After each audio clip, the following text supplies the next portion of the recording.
Hello, welcome to my stream. So, we're having a very long day. Honestly, if I'm being very honest, we're having one of one of the longest days I've had in a long time. I went on a hike in the morning. Actually, I played a long 3-hour tennis match in the morning. One of the worst matches I've ever played. Uh, then went on a hike at 100 degrees, and then drove back and forth between where I am and a place that is 1 hour away from where I am, and spend the entire day outside. And I'm super exhausted. But continuing with my theme of Stoicism, talking about which, I have to really correct my pronunciation of the philosophy. I was calling it Stoic all this while, and then a certain person corrected me saying that it was Stoicism, and that's how I'm going to pronounce being Stoic or Stoicist or whatever. In on stream. So we're going to play two games today, just like usual, but we're going to try and add some fun into this, and we're going to probably play a bit like a bit of impression fun. The first game is welcoming former, I think he's a four-time Russian champion, Alexander Grisham. Well, it's good to be on stream. It's good to be on stream, and we get to play white pieces from this guy, Petkovic Zoran Petkovic, probably. He's from Serbia, and he plays this move, knight f6, straight away. It's a mistake, because after you take, and if he takes with a knight, you can push forward with e4, but okay, he takes with a queen, but this is still losing some tempi for him, and unless he has some new theory that I don't know prepared with Stockfish, this is pretty already better for white. Okay, after full knight f3, this move at 6 is another wasted tempo. He's just trying to get me to play weird moves, but of course I'm way more experienced in the Queen's Gambit to play such weird moves. The question is whether early question is whether I want to put the bishop on f4 and probably play with pressure on the c7 pawn. But the problem of course is that he can kick it away with g5, g3, h5, h4, or some nonsensical stuff like this. Of course, he can't play h5 straight away because of knight takes h5, of course, not knight takes g5, of course. So here, the choice is to play bishop f4. It looks very logical, playing the move e3 only after putting the bishop out of the pawn chain. And here my opponent goes ahead and plays this move a6, which I don't quite understand. Okay, then again, a lot of my opponent's play has been very strange.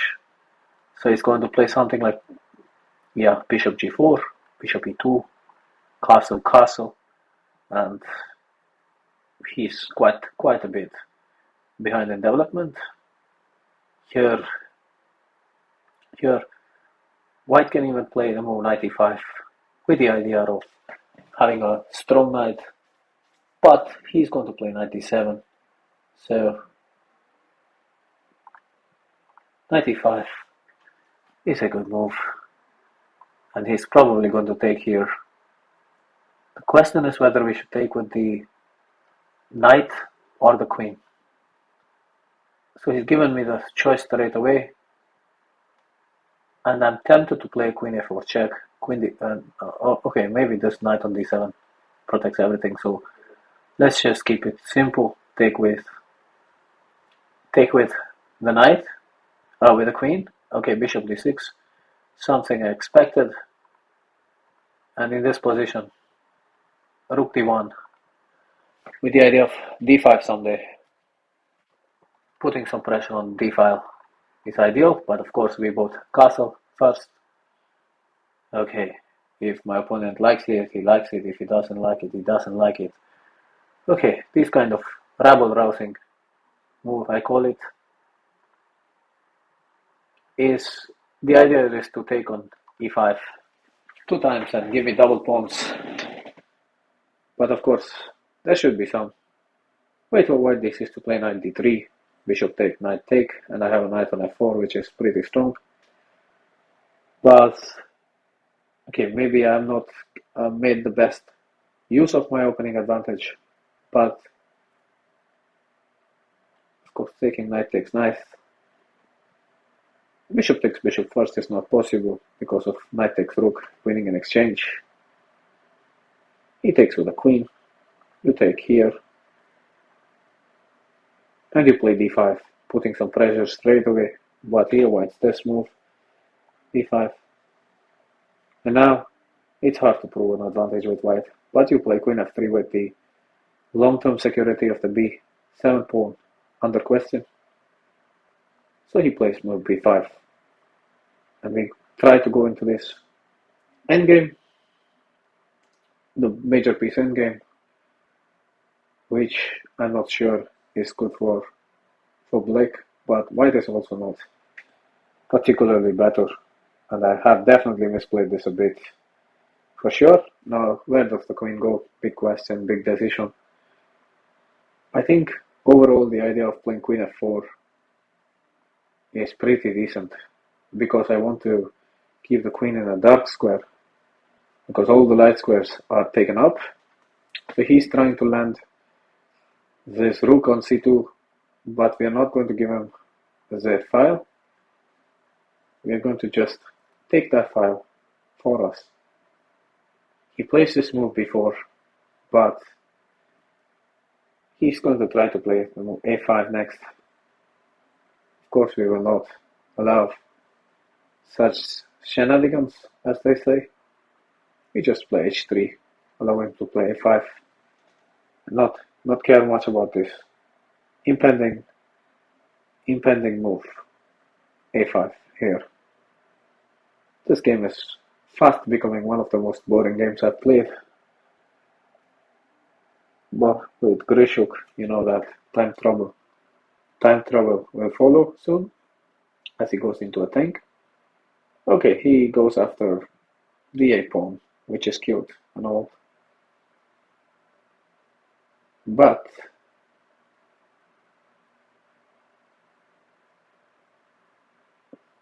he thinks it's unsavable. That's cute. He thinks he can put some pressure. And if I play something like rook a1, he's going to play rook c2. Okay, what is the way to save this is to play rook c7. Rook c7. So rook c7, rook c7, queen c7. Queen takes a2. So this is the idea. Rook c7, hitting the f7 pawn. So he has to take rook takes c7, queen takes c7, queen takes a2. But in this position, we can play queen c6 maybe, hitting the rook. But there is simply rook f8 and his upper pawn in that variation. But of course I can claim some positional compensation with, but then again b2 pawn is hanging as well. So this is a difficult choice. Right now we are completely overlooked. This a2 pawn under attack. I don't want his rook to land on c2, but looks like we have no other option. Very passive defense, I don't like it, but here we are, playing things we don't like. It's part of playing good objective chess. Sometimes admitting you made a mistake is the hardest thing in the world, but it is also the most necessary thing in the world. If he plays rook c2, I can't even play. I can play b3, maybe, and at least try to save one pawn, but I'm creating some massive weaknesses.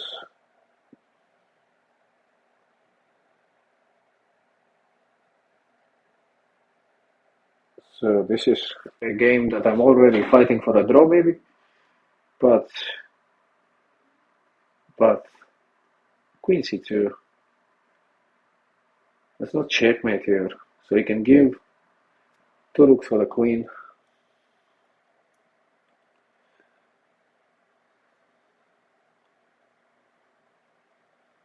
Let's get some defense going. Oh, I just blundered the pawn. I just blundered the pawn for no reason. Christ. I blundered 2 pawns actually, but he didn't take the e4 pawn, which is a bit strange to me. That's the pawn that you would normally go for in such situations. But okay. Goes here. Now gives me a chance to save the d4 pawn. And also go after his d5 pawn in the process. This is a terrible game of chess, honestly. From start to finish, I've played terrible chess, but somehow we are still in the game. After rook b1, we can even pick up the b4 pawn. After he saves the d5 pawn with rook d8 here. But such is chess sometimes, that you play a terrible, terrible game and you're somehow still okay. To be fair to him, he can just play queen c3 and not allow, he can disallow this move. Rook takes, but such is life that we will. Yeah, he plays this, and okay, rook b1. There is some plan to white's play here. Queen c3, rook c1. Maybe something like here. Queen here. Rook just keeps chasing the queen. Okay, does chase the queen for the entire game. We can just make a draw very fast if he plays like this. Rook d1. Just chase the queen over and over and over again.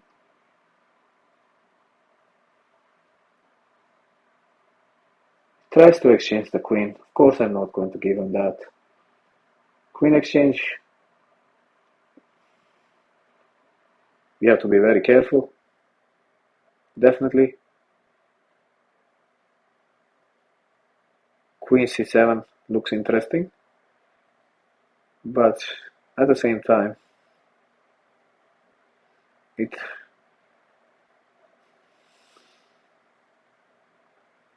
just play queen e1 and he will play a5. I've been having a lot of trouble with passed pawns recently. This game is one of the worst games I've ever played here. a5. Simply a5 in this position. But of course we are fighters. We are not going to give up very easily. We are going to play some complicated maneuver like rook d3, rook g3. Third rank defense is very difficult, but when you do it right, it looks very good. Not gonna lie. Okay, this you just play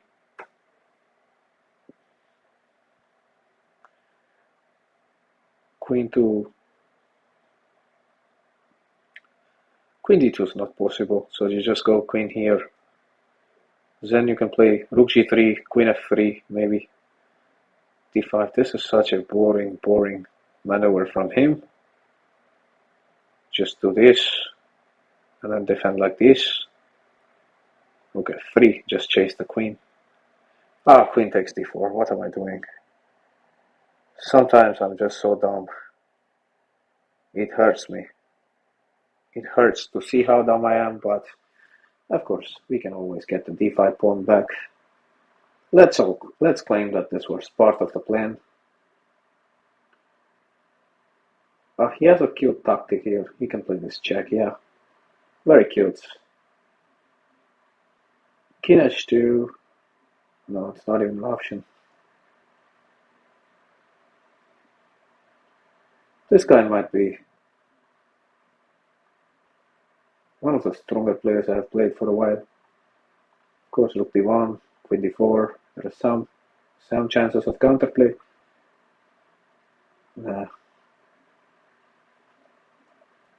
Queen d2, we're going to grimly hang on to this move. Okay, it comes into the picture, but it is one of the, as I keep saying, this game is not one of my masterpieces, shall we say. Rook e1, this is definitely hanging some tactic. I can already see it being so depressing, but as a Stoic, we win and lose with the same face. He's supposed to shuttle back and forth.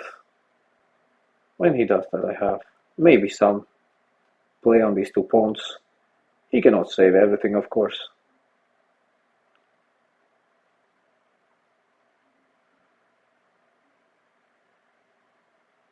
We get 1 pawn back, queen b4, and now we are back in business. Or are we? Oh, Christ. This is sometimes, okay, sometimes you make mistakes. As a Stoic, you just have to understand that chess is chess and blind spots are blind spots. So, yeah, I'm not playing this guy. That was a terrible game, but it's okay. Chess happens, especially when you're exhausted. So with that, I'm handing over to Peter Swidler. Thanks, Sasha. That was one of the most painful games I've ever seen Sasha play. So with Peter just plays knight f3, and I've already forgotten all the theory here, even though I'm a 2700 grandmaster. I just pretend like I don't know theory, and I'm just going to play knight f3 and pretend that I'm okay. After knight f6, knight c3, we enter a standard queen's gambit declined. My opponent has the choice between bishop e7 and bishop b4. I believe it's called the Ragozin, but of course I'm not any kind of expert on the Ragozin. You don't have to believe me. But somewhere around here in 1953, I think William Steinitz played the move bishop e7. I think the move bishop e7 it predates William Steinitz by many years. It's probably played first in 1200 BC when the move bishop e7 was played here, or bishop b4. It's really straightforward choice. So I don't know what my opponent's delay here is about. Okay, that was the delay. So my opponent has clearly seen Surya Shekhar Ganguly's semi-Tarash course on ChessBase India, and he's played this move c5. And already I have no idea how to react, even though I kind of do, which is to take on d5. I remember the theory being to take on c5 if it's a Tarash, and to take on d5 it's a semi-Tarash. But I'm sure my opponent knows the theory here more than I do. And my opponent is like looking at the clock. He's seen that he has 14 minutes. He's taken with the knight, and we might go into a Grunfeld-like structure if I play e4. And then after he takes here, I take here. He can even go g6 and bishop g7 and make it into a Grunfeld, which is not the worst thing in the world, of course. But you have to ask yourself if that's what you want in an opening as white. And the answer to that, more often than not, is probably yes. And you call your opponent's bluff by playing the move e4, which is the most principled one. And after you take on c3, now this is a classic Grunfeld structure. He has to play g6, bishop g7, or he can play bishop e7 and try to play a semi-Tarash. Or probably he's going to play knight c6, which is the most flexible move, or even knight bd7 in some ideas, some variations maybe. But here the problem for white is there's again no clear advantage. It's very hard to prove anything with white here, and my opponent is taking a long think,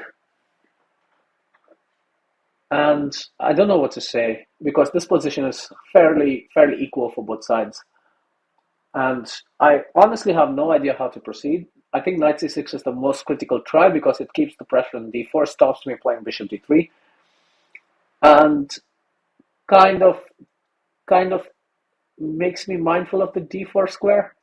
But after he plays, let's say he plays knight c6, I probably have to play something like bishop c4, because bishop c4 is the move I remember from the Grunfeld. But because the structure is similar, I have to say I need to stop comparing it with the Grunfeld because the bishop's not on g7, and the bishop being on g7 is a huge difference because it kind of controls these two pawns, and there's no moves like d5 here. So he decides to put the bishop on e7, immediately signaling his move away from Grunfeld theory.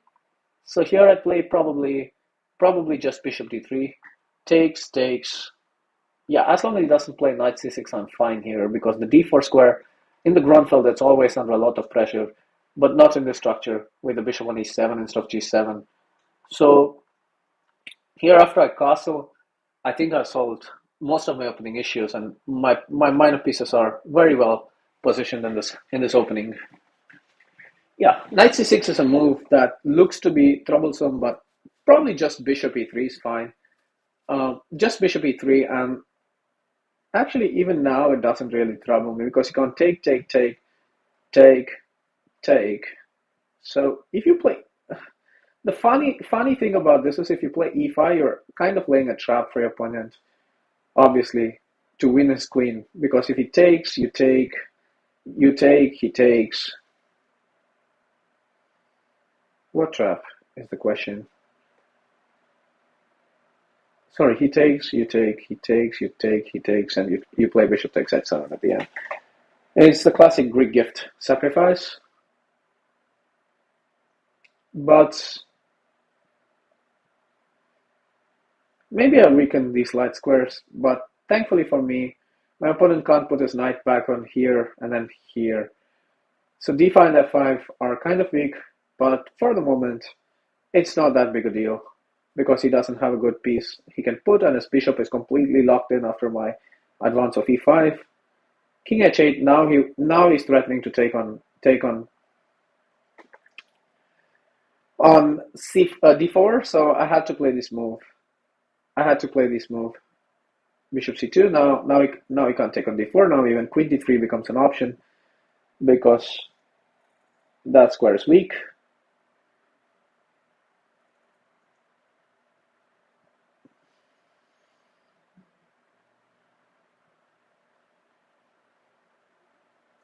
He takes on d4, which is strange because it doesn't really do anything for him. Actively encouraging. I think he's going to play something so bad like knight b4, which is one of the most boring moves in this kind of position that I would hate to see this move, knight b4. It's so boring. It's not like it's a great move. It's just I can just drop the bishop back to b1 and ask him what he's doing. He plays the move f5, which is strange. He's created this weakness. He's created this weakness. Immediately, I'm going to snap the weakness off, and he's created a weakness on e6. But at the same time, his argument is he can play e5 and free his bishop, which I should have probably not allowed. Probably one of the worst moves I made. But that's okay. This is chess. It happens. It happens. So we need to stop e5, which I don't see how to do. Maybe bishop f4, e5, d5, d5, 95, 95, bishop e5. Let's just play bishop f4. Stopping e5 for the moment. But also blundering d4. Christ. I'm playing one of I'm playing some absolutely garbage chess today. He's gonna play knight takes d4, knight takes d4, bishop takes d4, no. Queen d3, g6. Oh, Christ. This is so bad. Well, also, it does open up some interesting possibilities because he will have to defend at 7 one way or the other. And I don't see him doing it any other way other than playing g6. And if he plays g6, he's already at a considerable disadvantage. Yeah, he's taken with the bishop.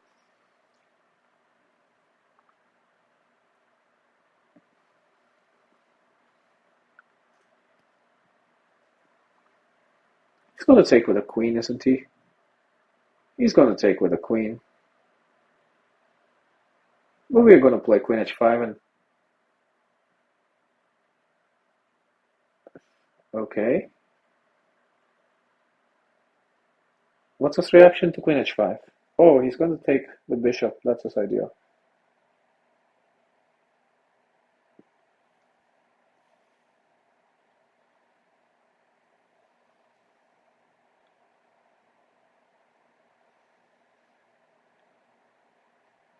This is hanging as well.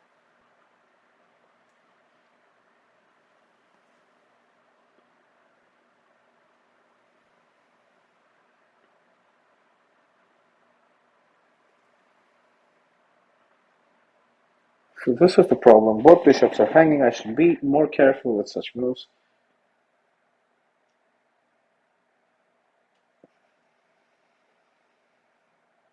Just play bishop e3 and take the L for now, giving a pawn in the process.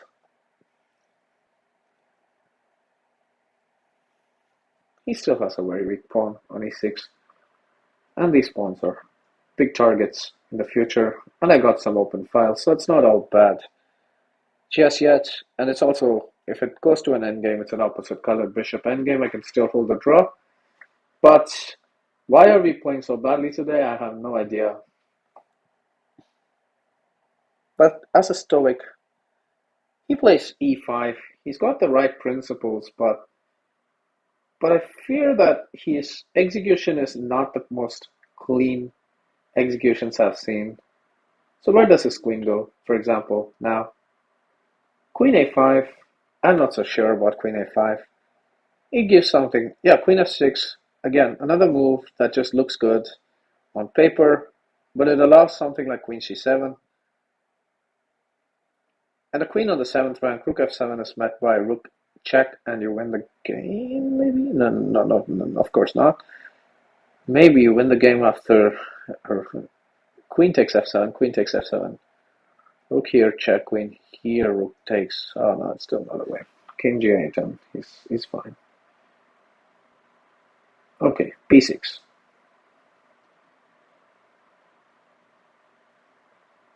This definitely allows some shenanigans with rook d6. So let's play rook d6 and scare him a bit, if not more.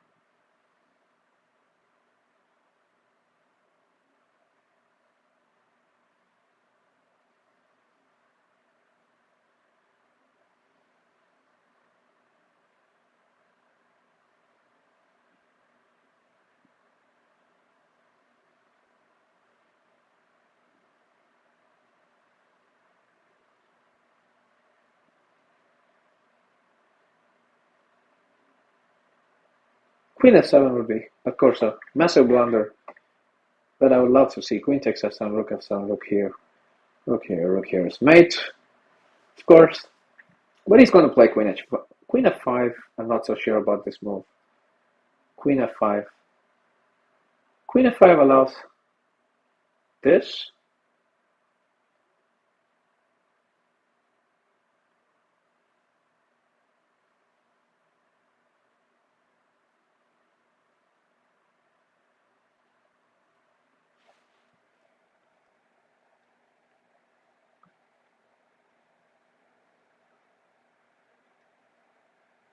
Another move I don't like, honestly. Pushing your own rook to the corner, or just giving me the pawn back. Oh, probably not. He's going to take with the queen now. So let's just push his rook to the corner.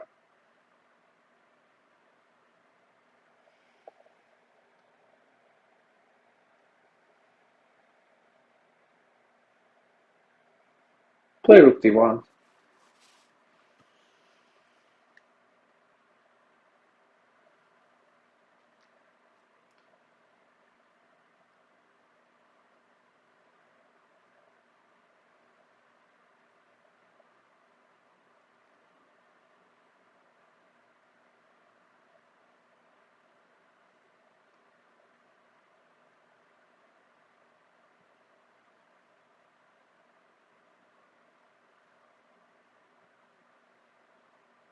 He's saying that, okay, after I play rook d8, takes bishop g8.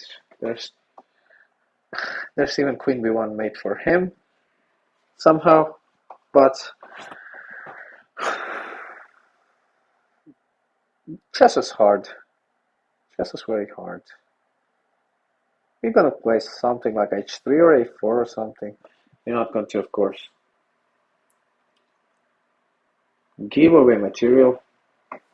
We've given away too many pawns in the last few days. I'm not super. If I wasn't Stoic, I wouldn't be super happy about this. But since I'm Stoic, I don't really care about chess or anything for that matter. Just losing too many games or winning too many games, it doesn't really matter to me. Maybe something like queen b7, no. Queen b7, probably rook c1 was more precise. Okay, bishop takes a6. This is a massive commitment from him. Yeah, this is his plan that, okay, he's going to play these checks.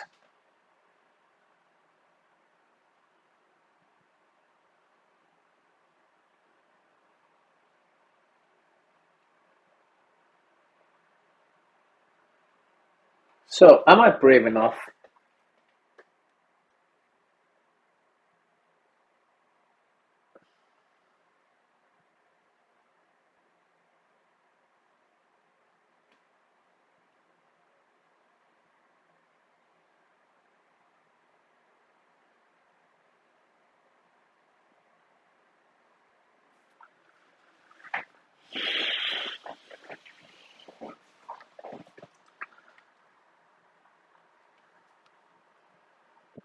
I roll the dice here a bit.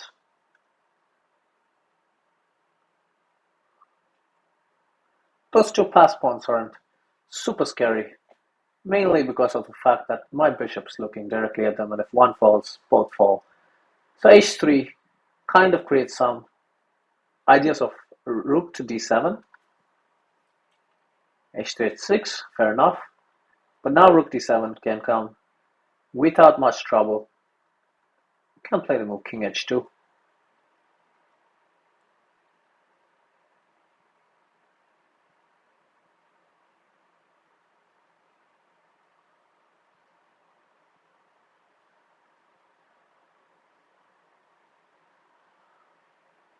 It's probably going to play queen g6.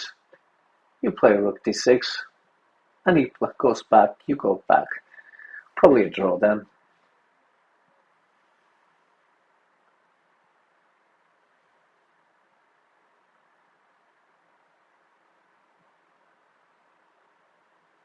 So this is a very important moment in the game. He's got to know how to defend this now.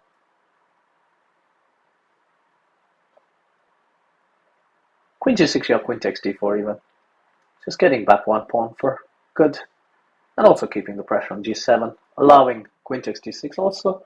So probably the best move here is queen f6. Rook f7 though. Or rook f7 blunders the rook, of course. Rook d6 is... Yeah, queen g6 is what I expected. Queen g6 you play queen takes d4. Still keep the pressure on g7. Now his rook is free to swing, which I do not like, if I'm being completely honest.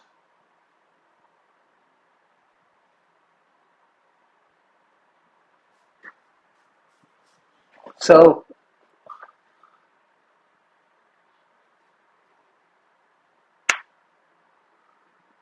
oh, now we can play something like bishop d4. This is, removing the pawn was very important for us, because then our bishop can join into the attack, and now the g7 pawn is collapsing in so many directions, so he has to play rook here. Then you take these two queenside pawns, then you are just up several points of material. Okay, just 1 point, but I tend to have a flair for the dramatic, as we can all see. Oh, rook d6 and rook takes h6 is also a move, no? This is opening up some interesting possibilities.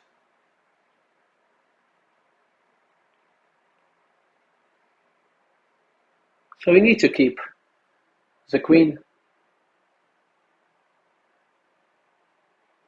and the bishop coordinated. So yeah, rook here is the most precise and annoying move he can play. Else he's going to lose to rook d6, rook takes h6 on the spot. Definitely collapsing the position in the process.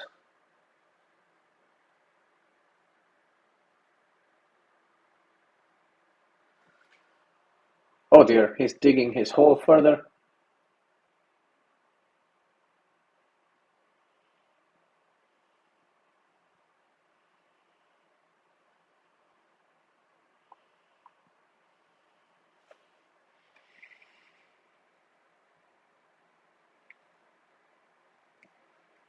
This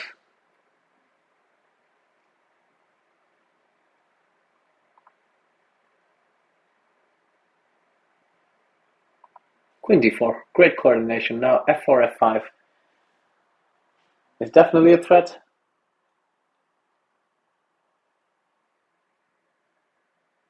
Bishop takes h3 results in rook takes queen.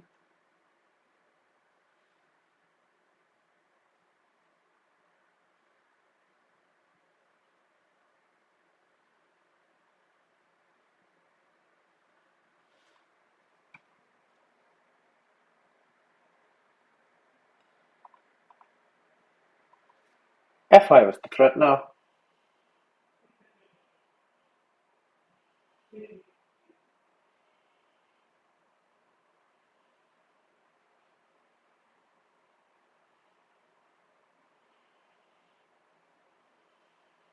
He thinks his troubles are over, but this is when the real trouble begins. The king hunt is the most exciting part of chess. How does he deal with all the threats? I have no idea. If you do, please tell me. But I'm sure he will find some sort of annoying way to deal with it. So this game is interesting. If he moves the queen away, let's say he plays queen f5 simply.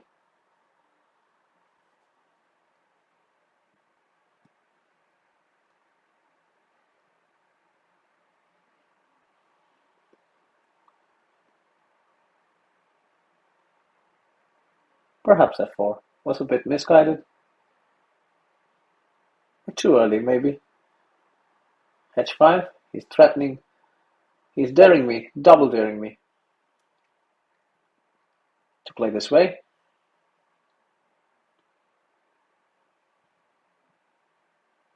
f5, queen f5 is of course not going to be an option.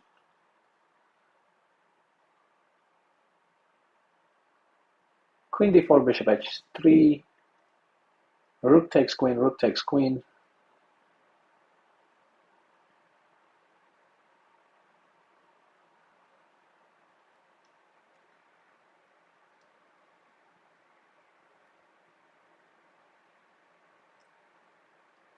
That's a win for me.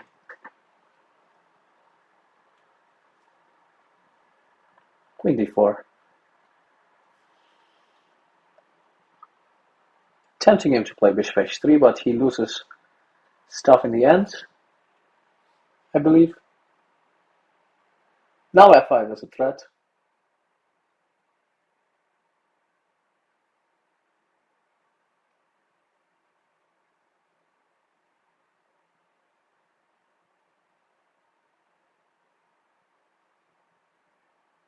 Yeah, bishop f5, rook queen, rook takes queen, pawn takes rook, king takes rook.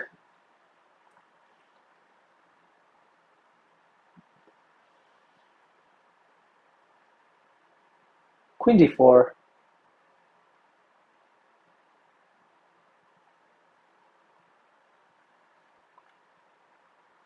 No. This endgame might get tricky.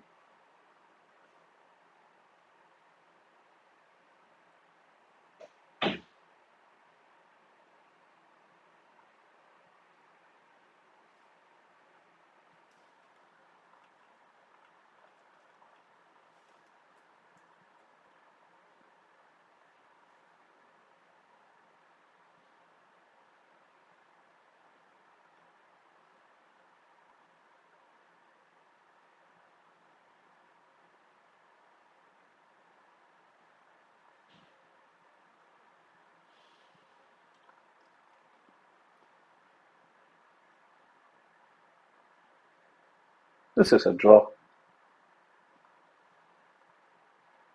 of course.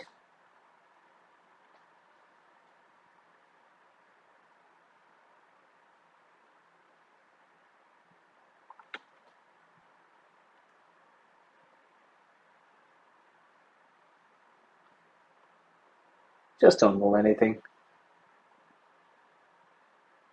Make an easy draw.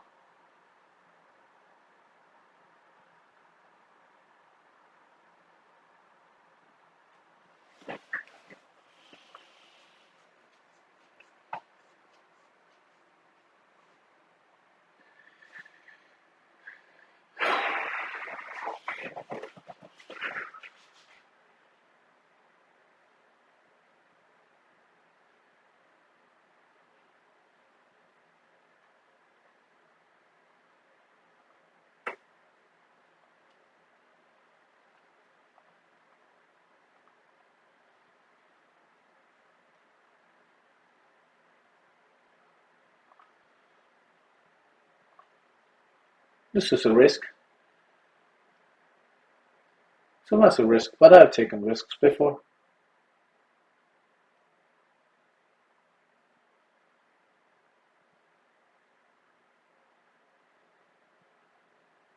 I think bishop here is a good move now.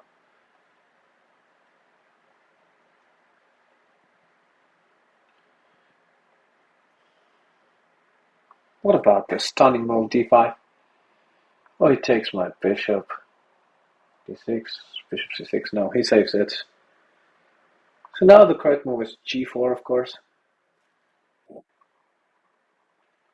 Or just this move. To pick up on h4.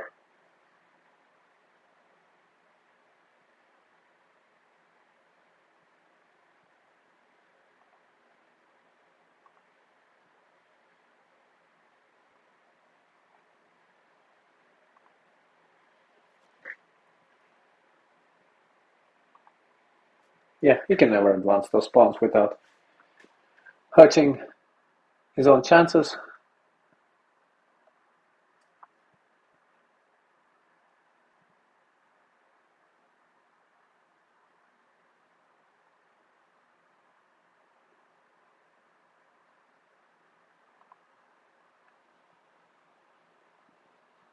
The king can simply walk around.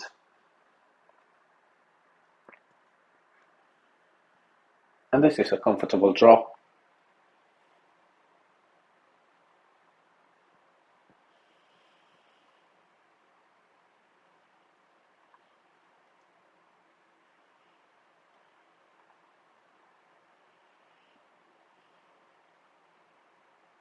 It could get tricky, but I'm also pretty sure that I can hold this. I can always sacrifice material for.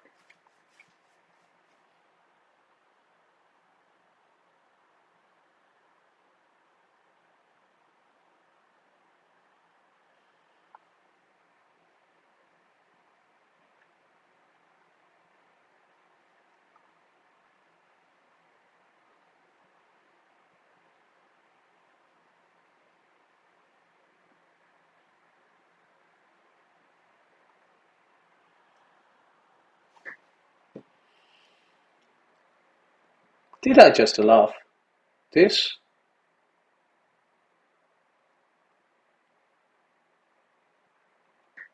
Jesus.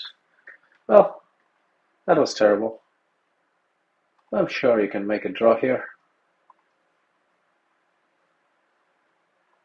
Those were two terrible games, but I'm expecting a 97% accuracy from my opponent. Yeah, black is just 87. I mean, come on. We all know what's going on here.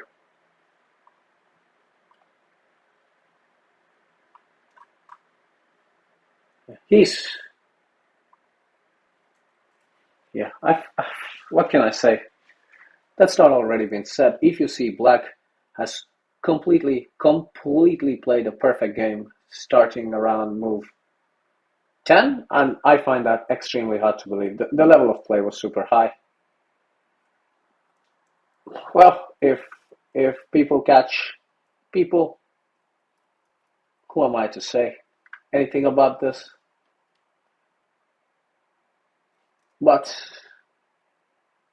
okay, here bishop a3. I mean, like, okay, what does bishop a3, rook e8? So what? Well,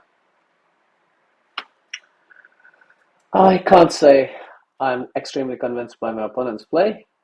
It's suspicious.